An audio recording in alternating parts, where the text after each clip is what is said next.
ओम भूर्भुवः स्वः तत्सवितुर्वरेण्यं भर्गो देवस्य धीमहि धियो यो नः प्रचोदयात्।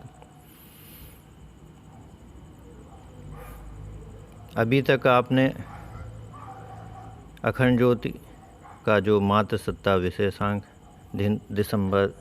सितंबर 2002 में जो प्रकाशित हुआ था, उससे वंदिया माता जी के जीवन चरित्र के कुछ पाठ को सुना था। आज इसी सितंबर 2002 के अखंड ज्योति के मात्र सत्रांक के में आराध्य से मिलन की भाव भूमिका पाठ को पढ़ रहे हैं। आराध्य के चरणों में भगवती की प्रीति दृढ़ हो चली थी। उनके हृदय में भक्ति की अंतर्धारा प्रवाहित होती रहती। ध्यान साधना में अपने विगत जन्मों की कथा स्पष्ट हो जाने के बाद उनमें एक भाव परिवर्तन हो गया था। वह पहले भी शांत रहा करती थीं, अब यह शांति और भी सघन हो गई। इन दिनों वह सर्वथा शांत अचंचल रहकर अपने दैनिक क्रियाकलापों में संलग्न रहती। बड़ी भाभी के घर गृहस्थी के कामों में सहयोग, रामायण महाभारत आदि धर्म ग्रंथों का स्वाध्याय, अपनी नियमित ध्यान साधना, बस यही उनकी दिनचर्या के अनिवार्य तत्व थे। घर में सबसे छोटी होते हुए भी वह परिवार के अन्य सभी सदस्यों की देखभाल किया करती थीं। किसको कब क्या और कितनी ज़रूरत है, इस बात का उन्हें हमेशा ध्यान रहता। उनके दोनों बड़े भाई दीनदयाल और सुनहरी लाल उनके गुणों से अभिभूत रहते थे। भाभी को तो उन पर नाज था। बड़ी बहन ओमवती की शादी इस बीच हो चुकी थी। अब उनका घर में यदा कदा ही आना जाना हो पाता था। वह अपनी छोटी बहन को बहुत चाहती थीं, इसलिए वह भाभी से पिताजी से कभी कभी जिद करती कि लाली को थोड़े दिनों के लिए उनके पास भेज दें। यहाँ तो कहीं आना जाना हो ही नहीं पाता है, इस तरह मन बहल जाएगा। वह भी कुछ दिन और अपनी छोटी बहन के साथ रह लेंगी। ओमवती की इस जिद पर जैसे तैसे जसवंत राय सहमत हो जाते और भगवती थोड़े दिनों के लिए अपनी बड़ी बहन की ससुराल हो आती। वहाँ भी उनकी दिनचर्या यथावत बनी रहती। बहन को घर के कामों में सहयोग देने के साथ वह अपनी ध्यान साधना का क्रम बनाए रखती। इन दिनों घर परिवार के लोग उनके लिए सुयोग्य वर की खोजबीन बड़े जोर शोर से कर रहे थे। बड़े भाई दीनदयाल और पिता पंडित जसवंत राव के बीच इस संबंध में काफ़ी चर्चाएं हुआ करती। इस बार जब वह अपनी बड़ी बहन ओमवती के यहाँ से लौटी तो देखा परिवार के एक बुजुर्ग रिश्तेदार किशन प्रसाद जी आए हुए हैं। यह रिश्ते में पंडित जसवंत राव के मामा लगते थे। वे इस समय किसी वर की चर्चा कर रहे थे। पंडित जसवंत राव एवं उनके बड़े बेटे दीनदयाल बड़े धीरज उत्सुकता के साथ उनकी बातों को सुन रहे थे।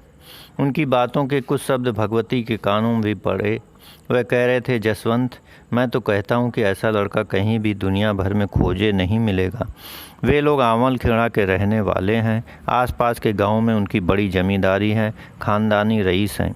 इन बातों के बीच में जसवंत राव ने टोका, आपने उन्हें मेरे बारे में सब कुछ सही सही बता दिया कि नहीं? प्रश्न के उत्तर में किशन प्रसाद कहने लगे, इसमें छिपाने की बात भी क्या है? मेरी लड़की के बड़े भाई राम प्रसाद से बात हुई है। मैंने उनसे कह दिया कि जसवंत राव के पुरखे अहमदपुर खैर अलीगढ़ के रहने वाले थे। वहीं उनका अपना घर और खेती थी। परदारा के ज़माने में 12 जोत की जमींदारी थी। परिवार का बड़ा नाम था, लेकिन तुम्हारे पिता श्री प्रसादी लाल शर्मा के ज़माने में बात बिगड़ गई। किसानों की खराब हालत के कारण प्रसादी लाल जी ने लगान लिया नहीं और धीरे धीरे जमींदारी जाती रही।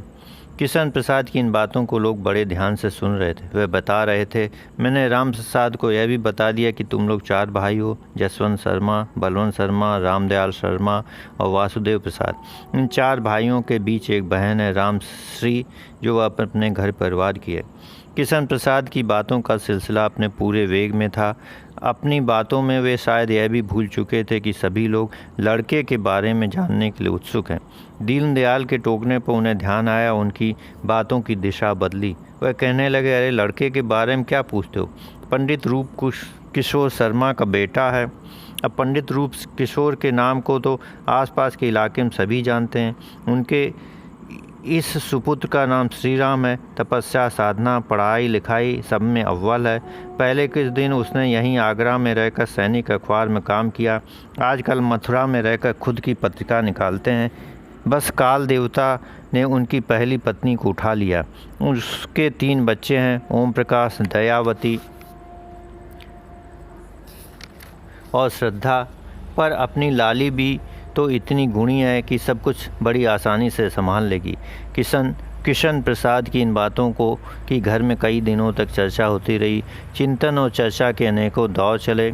पहली पत्नी के मरने और उसके 3 बच्चों के होने की बात दीनदयाल को थोड़ा खटकी। इस पर उन्होंने अपने पिता पंडित जसवंत राव से काफ़ी देर तक बातें की। बातों के बीच में उन्होंने यह भी पूछा, दादा यह बताओ कि तुम्हारी ज्योतिष क्या कहती। उत्तर में जसवंत राव गंभीर होकर कहने लगे, देखो मेरी तो शुरू से मान्यता है कि अपनी लाली देवी का अंश है। इसका विवाह किसी आम व्यक्ति से नहीं निभ सकता, फिर वह चाहे कितना ही बड़ा धनवान क्यों न हो। अपनी लाली के सुयोग्य वर वही है जो तपोनिष्ठ हो, आध्यात्म विद्या का ज्ञाता हो।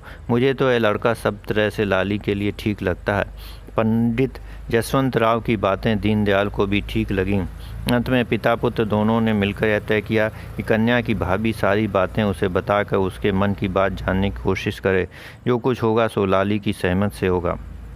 भाभी ने अपने पति और ससुर की आज्ञा अनुसार अपनी प्यारी ननद से सारी बातों की चर्चा की। वह सारी बातों को बड़े ही शांत भाव से सुनती रहीं। बातों की समाप्ति पर उन्होंने एक पल के लिए अपनी अंतर चेतना को एकाग्र किया। इस एकाग्रता में सत्य उद्भासित हो गया।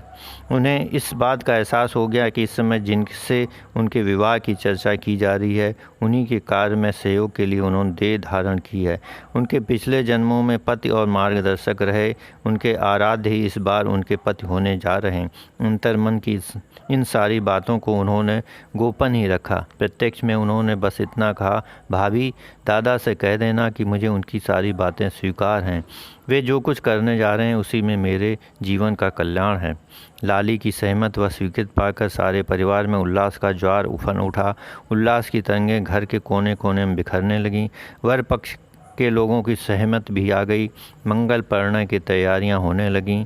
फाल्गुन शुक्ल सप्तमी विक्रम संवत 2001 18 फरवरी 1945 का दिन विवाह के लिए निश्चित हुआ।